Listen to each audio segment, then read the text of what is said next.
Bonjour à tous.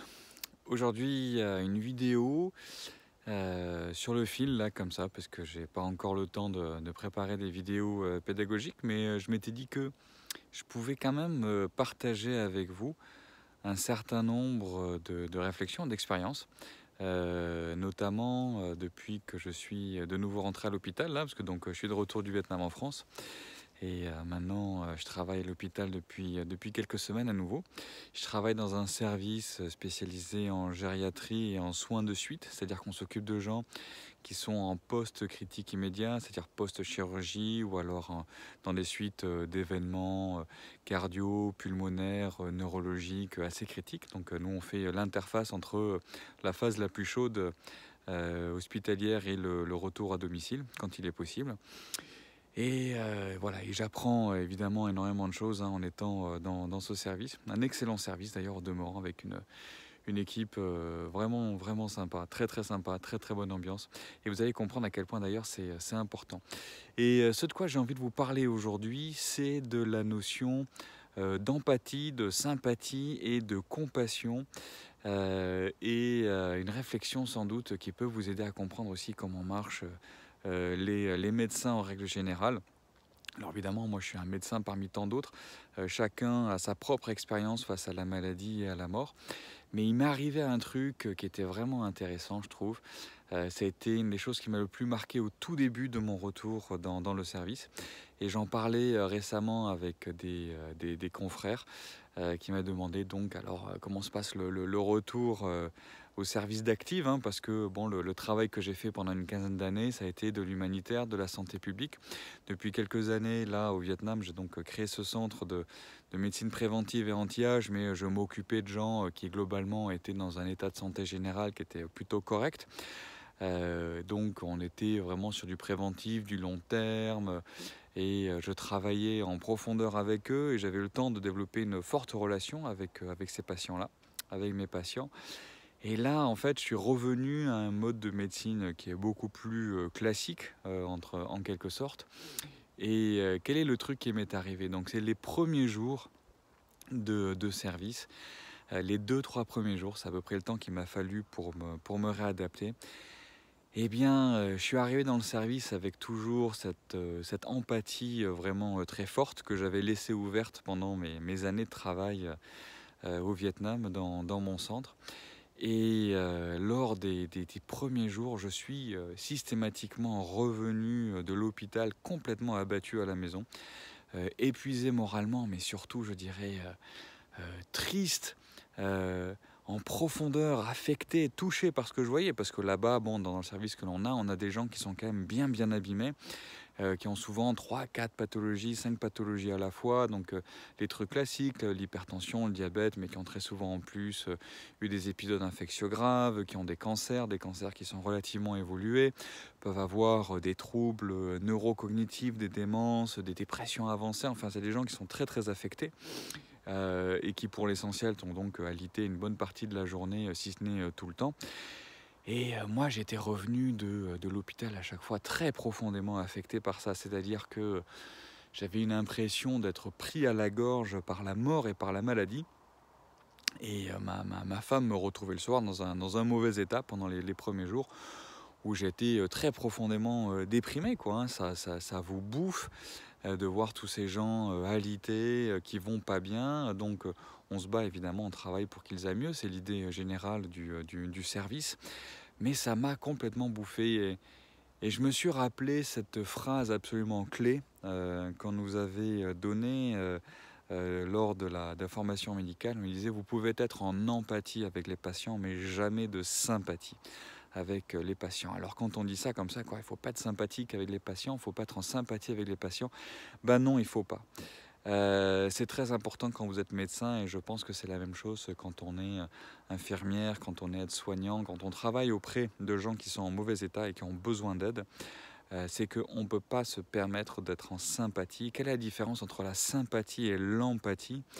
C'est qu'il faut être capable de se mettre à distance, parce qu'on a besoin de voir les gens dans un cadre de travail, dans un cadre professionnel.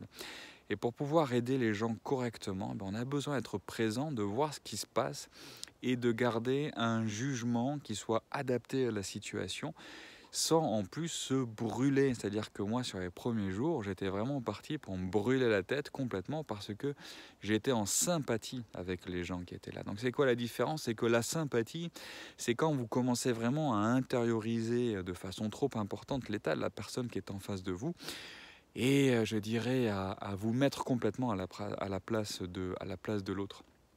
C'est-à-dire que vous quittez votre fonction, vous quittez votre place pour vous mettre à la place de la personne qui est dans le lit.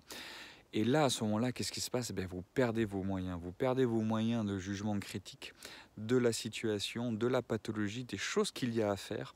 Parfois des choses qui sont désagréables qu'il va falloir faire pour cette personne-là, pour qu'elle aille mieux au total. Une façon de penser, une façon d'être. Qui recherche donc l'empathie. L'empathie, c'est la capacité de sentir que la personne en face de vous est une personne, c'est un être humain. Même si elle est hospitalisée, elle demeure une personne humaine avec des droits, de la sensibilité, euh, euh, peut-être une douleur, une souffrance morale, mais certainement pas la sympathie qui va faire en sorte que vous allez être envahi par ces sentiments-là et qui va vous empêcher de faire ce travail, de faire le travail correctement, c'est-à-dire prescrire ce qu'il y a lieu de prescrire, envisager l'avenir de cette personne en fonction d'une réalité objective, pas en fonction de ce que vous aimeriez qu'il se passe, pas en fonction de « Ah, mais si j'étais à sa place, j'aimerais que l'on fasse ceci ou j'aimerais que l'on fasse cela ». Non, il faut avoir de l'empathie, c'est-à-dire avoir une capacité donc à toujours donner des émotions, une humanité à la personne, parce que c'est vrai qu'on a tendance à déshumaniser et à désincarner assez facilement les patients quand on est à l'hôpital. De ce fait-là, c'est des modes de protection.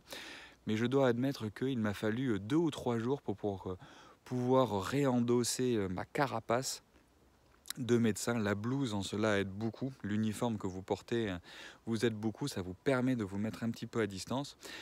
Et le paradoxe, c'est que c'est à partir de ce moment-là où j'ai pu me mettre à distance émotionnellement des patients que j'ai pu commencer à m'asseoir aussi au bord de leur lit parce que je savais que en leur parlant et surtout en les écoutant, je n'allais pas être complètement bouffé par leur douleur, leur détresse, parce qu'eux, ils n'ont pas du tout besoin de ça. Ils n'ont pas du tout besoin que vous souffriez à leur place. Ce dont ils ont besoin, c'est qu'on s'occupe d'eux et qu'on les écoute. Et pour cela, il faut garder une distance critique. Et c'était pour moi vraiment une expérience très intéressante parce qu'au début, je me suis complètement planté, j'avais complètement oublié ça, oublié cette espèce de gym intellectuel et émotionnel qui est que quand on est médecin, on est là pour faire un travail.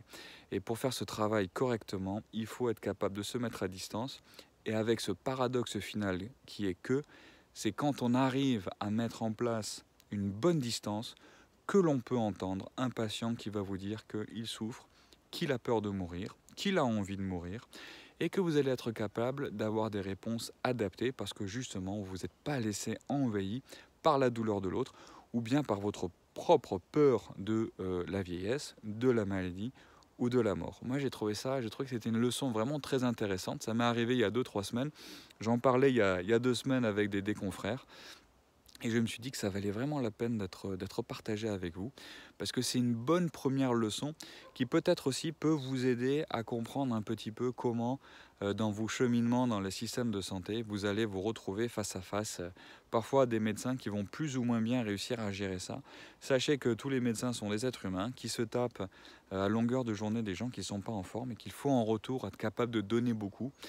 Certainement au milieu il y a des connards, il y a des connasses, mais pour l'immense majorité des soignants, des médecins, des paramédicaux, il y a cette notion-là, l'envie de servir, de rendre service, d'être efficace et arriver à trouver cette juste distance quand au quotidien, votre ordinaire est fait de gens qui sont vraiment pas en forme et qui pour certains d'entre eux n'iront pas mieux.